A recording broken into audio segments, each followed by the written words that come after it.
নিহারিকা, তুমি যে তপশালায় পড়ছো, কতদিন পড়ছো তপশালায়? তো আসলে এই নিয়ে আমি সেকেন্ড বছর পড়ছি।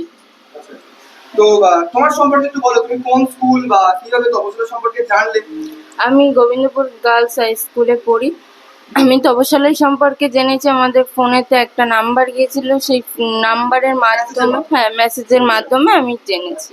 তো তপশালার পঠন পাঠন সম্পর্কে একটু ডিটেলসে বলো, অনেস্টলি লেখে, যেটা ভুল সেটা ভুল, যেটা ঠিক সেটা ঠিক, একটু অনেস্টলি বলো। এখানে খুব যত্ন সহকারে পড়ানো হয়। এখানে ম্যানেজমেন্টের দায়িত্বে যে ম্যামরা আছে তারা খুব যত্ন সহকারে, মানে খুব রেস্ট্রিকশন আছে এখানে, বা ক্লাসে ঢোকার সাথে সাথে এখানে ফোন করে জানানো হয়।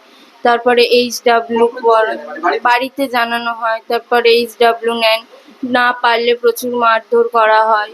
তারপরে শুধু মারধর আর কোনো ট্রিটমেন্ট নেই? মারধর, উঠবো, সেই সব করা হয়। মানে এটা কারা করে, মানে ম্যানেজমেন্টের দায়িত্বের ম্যামেরা। আচ্ছা, মানে টিচার শুধুমাত্র 2 ঘন্টা পড়ানো, সেটা শুধু বোঝানো? হ্যাঁ, হ্যাঁ, মানে টিচাররা শুধু বুঝিয়ে লোককে যাবে। একদম ইন্ডিভিজুয়ালি গাইড করেন বা ম্যানেজমেন্টের ম্যামেরা। আচ্ছা, বলো তুমি তোমার পজিশন বলো, ইনস্টিটিউশন। তারপরে এরকম হয়, স্যার ম্যামেরা খুব মানে দায়িত্ব সহকারে পড়ান, এবং এখানে খুব ভালোই পড়াশোনা হয়। আমার এখানে আসার পরে আমি উন্নতিও হয়েছে আমার পড়াশোনার প্রতি। আমি কিছু মানে খুব ভালোভাবে জিনিসটা বুঝতে শিখেছি।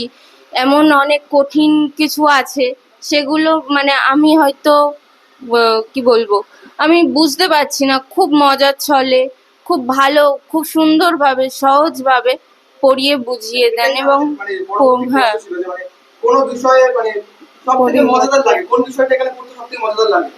সব বিষয় ভালো লাগে। সব থেকে বেশি ভালো লাগে ফিজিক্যাল সায়েন্স, মজাদার লাগে।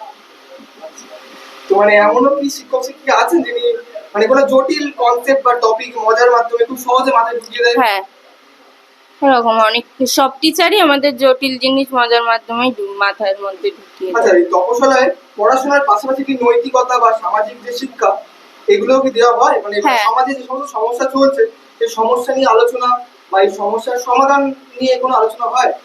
সমস্যার সমাধান নিয়ে আলোচনা হয়। পড়াশোনার ক্ষেত্রটাই বেশি হয়। পড়াশোনার ক্ষেত্র ছাড়া আমি আজ পর্যন্ত কোনো আলোচনা তেমন শুনিনি। কিন্তু পড়াশোনার ক্ষেত্র নিয়েই, পড়াশোনার সমস্যা হলে, কোনো টিচার কোনো প্রবলেম হলে, কিংবা আমাদের কোনো প্রবলেম হলে, সেসব প্রবলেমের কথা মানে জানি। ডিটেলসে তোমরা বুঝিয়ে দেন, মানে হ্যাঁ, ফ্রেন্ডলি নেচার কি রাখেন? হ্যাঁ, অনেস্টলি বলো। হ্যাঁ, হ্যাঁ। আচ্ছা, তো এই এতদিন যে তপশিলায় পড়াশোনা করলে, এই পঠন পাঠনে যে প্রতিটা মুহূর্তে মানে আধুনিকতা আসছে, তো এই আধুনিকতার সাথে তোমাদের সিস্টেমও কি চেঞ্জ হয়? মানে একদম পুরো মানে আপডেট, যেগুলো সায়েন্সের যে সমস্ত প্রাইডে আপডেট হ্যাঁ, আসছে, হ্যাঁ, হ্যাঁ, সেই আপডেট সম্পর্কে টুকটাক গাইড করা হয়? হ্যাঁ, হ্যাঁ। আচ্ছা। আর তোমাদের এমনি যে সমাজে যা কিছু চলছে, সমাজে যা কিছু চলছে বলতে এই যে অভয়কাণ্ড, এটা ওটা, মানে যা কিছু চলছে, এই এখনকার যে মানে যুদ্ধ পরিস্থিতি, এইসব সম্পর্কে একটু হলেও মানে একজন স্টুডেন্টের এগুলো সম্পর্কে একটু হালকা হলেও জানা উচিত, এগুলো খবর হ্যাঁ, জানা এগুলো উচিত। আমাদের হালকা অল্প বলে। একটু হ্যাঁ, হয় হ্যাঁ, পড়াশোনার পাশাপাশি মানুষের পাশে দাঁড়ানো বা এইসব জিনিস। হ্যাঁ, হ্যাঁ, হ্যাঁ, হয়।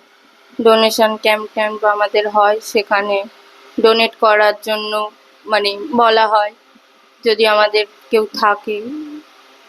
তো আর একটা লাস্ট প্রশ্ন, তোমার পড়াশোনার কোনো পরিবর্তন কি মানে ঘটেছে সত্যি তপশিলা জয়েন করার পর?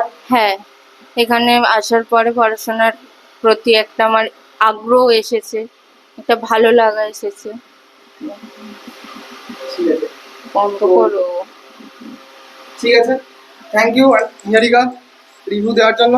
তোমার রিভিউ বাকি স্টুডেন্টদের জন্য অনেক এফেক্টিভ হবে, মানে তারা কেমন ভাবে পড়বে বা কোথায় কি করা উচিত, বা আমাদের এখানের সম্পর্কে ডিটেলস তোমার মুখ থেকে বাকিটা খবর পাবে। মানে তপশিলা সম্পর্কে ডিটেলস প্রথম তোমার মুখ থেকেই অনলাইন বা ডিজিটাল মিডিয়ামে খবর পাবে।